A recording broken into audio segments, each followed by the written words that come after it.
Hello, welcome to another 5-minute AstroChat. This one is for those who are familiar with the channelings I did a couple years past. This is touching on a really strange, beautiful concept of what it is that is possible for an alien composition in out there in the galaxy, perhaps in the universe, even, who knows. And also ruminating on what it is to be human. So first things first, what it is to be human. Things we take for granted: having a body, being an earth and water being, and to live on an earth and water planet. That idea of earth energy in astrology, for those who are familiar, and actually it goes back to the ancient Greek concept of the four elements, but in astrology, modern astrological, and even ancient astrological understanding, is there are 4 different elements for the 12 different signs, 4 different groups of 3 signs each. You have the air signs, the water, the fire, and the earth. Now, it's so interesting that this is so built, and it makes sense that our planet and the principles of our planet, the matter, the physicality of being that is on this planet, would be known as Earth. The planet would be known as Earth energy, or rather, Earth energy is known what the planet is. And it's so intrinsic that we kind of get wrapped up in that. We forget that, well, not so much forget, because we don't know what other alien species are like, but we take for granted that what it is to be human, and a huge part of it, an essential part of it, is to have a human body, to have bones, to have a heart, to have a physical mind, or brain rather, to have all of this. That is a key, essential part of our reality. No matter how much a person may have air energy, be mentally, intellectually driven, or fire energy, creatively, action driven. I mean, even well, let's cover one more thing. Or water, emotionally driven. That all ties back to having an earth physical body. And so, well, something else before we move on to alien species. Something else about being human is, I don't know the exact percentage, but our human bodies are within the earth, within the skin, within the within the bones too, the bone marrow, and within the veins, whatnot, coursing through all of our bodies at any time, unless we're dead, even if we're in a coma, is water. And again, I don't know the exact percentage, but I think we're like 70-80% water, something like that. But what that means is that we are an earth and water species on an earth and water planet. We need water. Actually, speaking of which, I'm dehydrated. We need water to survive. We need earth to survive. We grow from the earth, we ingest from the earth, we return to the earth. And both temporarily, obviously, poop, and in the long term, our bodies decomposing, allowing for new growth to come forth.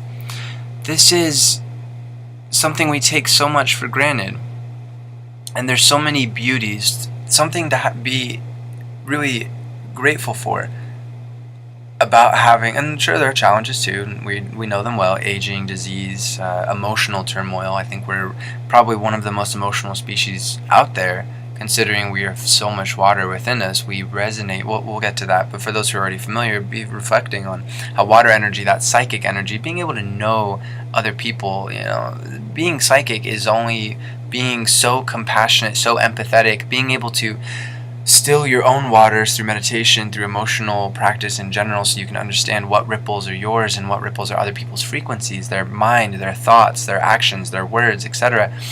We are great sensors. And actually, I did a poem talking about this, how we as human beings are the sensitive stewards of the earth. I was like, we're moving trees, if you will. And trees too are earth.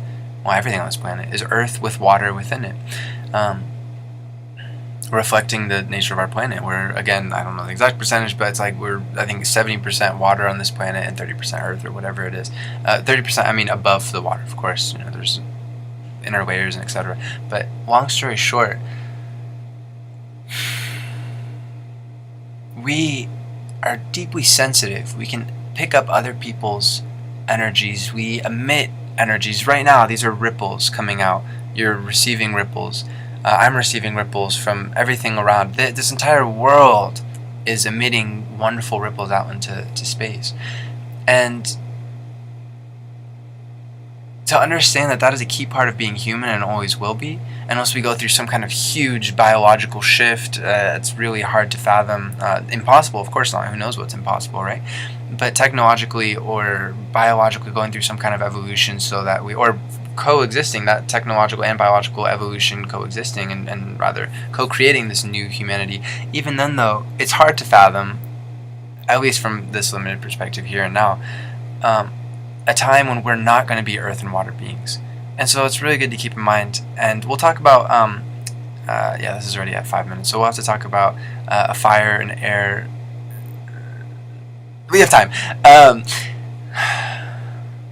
No, we don't. We really don't. It's gonna, even that. It's about earth and water, about time, and okay, we'll have to get into that another time. But basically, into the next video that I'm going to do, the 5-minute AstroChat for that channeling I was talking about, is I channeled an alien, again, just picking up reverberations from and it sounds so out there, but that being said, that is one of our gifts, of being able to sensitively pick up our antenna, the water within all of us, to be able to pick up vibrations from out there in space. And basically, I was picking up vibrations from an air and fire being somewhere out there, who knows. And we'll explore that in another video. But in any case, yes, it's very fun to think about. Infinite love to you, my friend. Namaste. So honor the fact that you are an earth and water being. Take care of your earth, take care of your body, take care of your water too. Make sure that you're treating your emotions, you're dealing with any emotional blockages, you're healing it by facing it and crying it out, or understanding it better, understanding if other persons hurt you, and understanding that if you're not taking care of your body with your exercise and through proper nutrition, that all of your other faculties, whether the air, the mind, fire, your spirit, what you can do, and your water, your emotions, are going to be impacted by that, and intrinsically so. These are essential parts of being human.